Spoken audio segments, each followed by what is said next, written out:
How's it going, guys? It is Friday, so you know exactly what time it is. Critical Role breakdown time. That's right, in today's video, we're going to be breaking down everything that happened in Critical Role Campaign 3, Episode 41, an episode where Chetney goes full Giga Wolf. As always, if you enjoyed the video, learned something new, make sure you like, comment, and subscribe. Don't forget to ring that tiny bell so my videos go directly into your feed. As well, don't forget to check out some of our other videos, like The Story of Yasha Nidoran, the Orphan Maker. Okay, let's get into the video, shall we? Campaign 3 is finally back after another month-esque long hiatus. How many times have we said that this year? If you don't remember, the group were traveling in their airship on the way to the city of Eos to learn more about Ruidus and the upcoming solstice. So decided to take a detour into the large forest on the way there to meet with the Gorgine tribe, a tribe of werewolves that lives in this forest, one of the only tribes of werewolves that we know in Exandria that tries to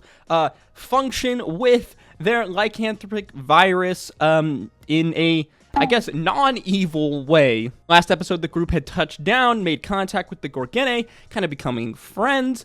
Chetney explaining his situation, wanting to better understand his relationship with lycanthropy, the wolf, and to get a better grasp on it. Chetney was told he must meet with the Savage Heart, an entity that basically represents lycanthropy, represents the hunt, kind of a sub-entity of the Wild Mother. The episode begins as the group set off with their Gorgine friends. They had an interesting conversation about what kind of werebeast they would be if they could pick, or I'm saying a were-rabbit, which I found really cute, and I could only think of Monty Python and the Holy Grail. And then Imogen asks if were-horses are a thing, which are basically centaurs, kind of, right? Tomfoolery continues as Fearne eats a wild mushroom, a magic mushroom, if you're picking up what I'm putting down, as she begins tripping for like over half the episode. The group finally make their way to the temple, avoiding several different monsters along the way, the Gorgine being extremely good trackers. Chetney has a little one-to-one with Annalyn, the leader of the Gorgine tribe. This was kind of the most extensive, I don't want to say backstory, but kind of like character dive we've kind of gone on here in Chetney in this 1v1. She asked him basically, why do you want this power? What are you doing? Chetney explains how he's hundreds of years old, and through most of that time in his life, he lived as kind of just a weak, gnomish man. He wasn't taken very seriously, and people messed with him. However, this seemed to all change once he was bitten by the werewolf, and now a lycanthrope.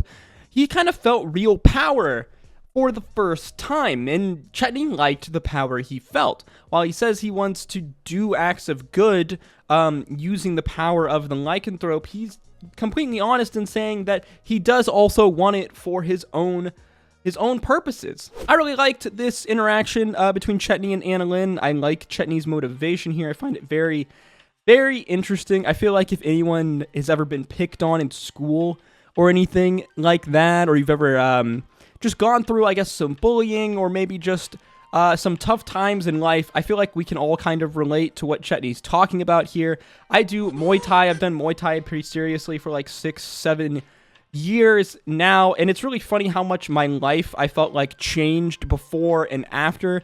Obviously, it's not the same as being able to transform into a giant man-eating wolf, but I'm kind of picking up what Travis is putting down here. We also learned that apparently this temple is a temple, like we said, to the Wild Mother and to the Savage Heart entity, and that during the Apex War, the temple was used as an outpost by people in the war, though they were eventually ousted by the spirit of the beast. We've got a lot of hints and little nuggets of information about the Apex War. We know that Otahan was very intrinsic in the Apex War, but I feel like there's still so much information about this war that we just don't know about. Something happened in the Apex War that is either intrinsic to Otahan's story with Ruidus, or something going on in a bigger picture, and I think, well, eventually we're going to figure out just what it is. The group make their way inside the temple. There's a statue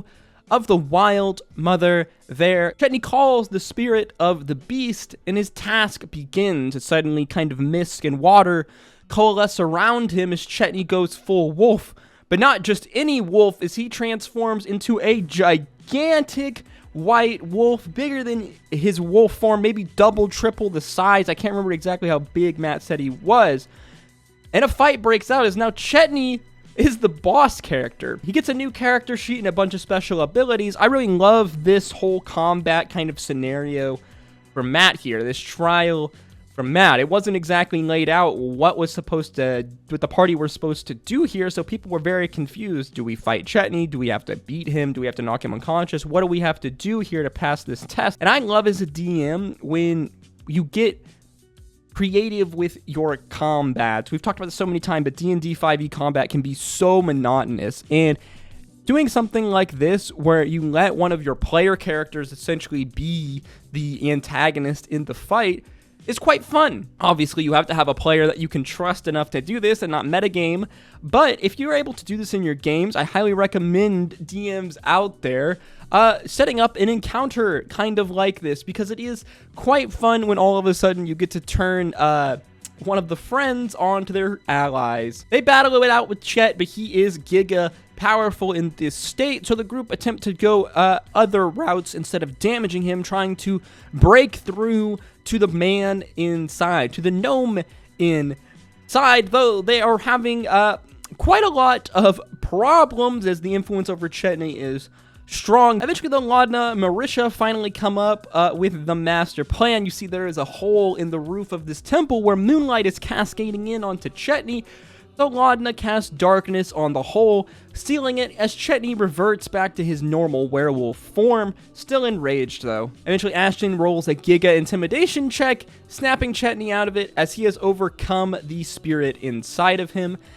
And yeah, and that's where our kind of combat interaction ends, as Chetney has now gained some kind of potentially more control over his wolf state. It's interesting because they say that the task, a challenge that is faced by lycanthropes here is different for every person, and it does seem that a big angle on Chetney's test was kind of his ability to control the beast, as Chetney has had several touch-and-go situations where he's either gone uncontrolled and harmed the party. And yeah, I liked this from Matt. This was very, very good. It was a well-thought-out combat. I don't even want to really call it a combat, because the obvious goal here was not to knock Chetney to 0 hit points, even though I bet that was a... they could have won doing that, but it definitely seemed like Matt wanted them to go, think outside the box here, and I really, really like it. Big clap, 10 out of 10, good stuff. Before our episode ends, though, Orem seems to notice something strange with the Wild Mother statue. As he walks over, he sees there's a sheath, a sword sheath, that she is holding, or is that her hip? I don't exactly remember, and it's covered by vines. For whatever, even Orem decides to stick his normal sword into the sheath, and yep, our boy Orem finally gets a magic sword, as this guy needed a item upgrade so freaking bad, man. Our episode ends as our cast all level up to level 8, which gets me thinking that surely there's some interesting stuff ahead of us. As now Orem has a magical sword as well, everyone gains a level, as well as a couple of feats for several characters. So it seems like Matt is gearing them up or prepping them for some big conflict in the future. We know that we're around 2 weeks away from the apogee solstice, and they have to do some big research in the Library of Eos to try to figure out what's going on with Imogen's mom, the study of Ruidus-born people, Ruidus, the Feywild. So many questions left unanswered.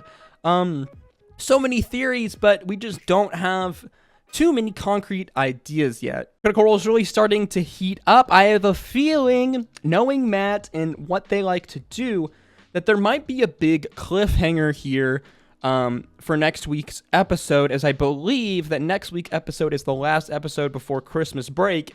Yeah, I know. Yet again, another hiatus from Critical Role, and we're going to have to wait, I'm not exactly sure, a couple of weeks, I believe, probably until mid-January before we get Critical Role back. I'll have to go check at the schedule, but I imagine that Matt would like to leave us on a pretty big cliffhanger before this little break again. Yeah, that was it for this week's episode of Critical Role. Fun episode. Love Chetney. Love to see Chetney backstory. I'm really looking forward to getting our main story finally moving again. Like I've been saying for a while now, Campaign 3 is just so weird. There's so many stops and starts. It's finally just started to really heat up. Things are really opening up, yet at the same time, there's so much information that we don't know. We're just in a really interesting spot, I feel, in this campaign. It's still hard to know if the fallout of the Apogee Solstice is basically going to be this entire story. Are we going to have other baddie arcs along the way, like with campaign 1 or 2, or is this Ruidus arc going to be the long game through game arc for the entire campaign? I guess we're just gonna have to wait to find out. As always, if you enjoyed the video, learned something new, make sure you like, comment, and subscribe. Let me know what you thought of this episode in the comments down below, as well. Let me know your predictions for upcoming events in the comments down below. Expect another theory video next week as things are really starting to heat up. Always, guys, thank you so much for watching my video. 2022 has been a pretty crazy year, and I really appreciate your guys' support. I hope to see you in the next one. Stay safe out there. Peace, love, Adu.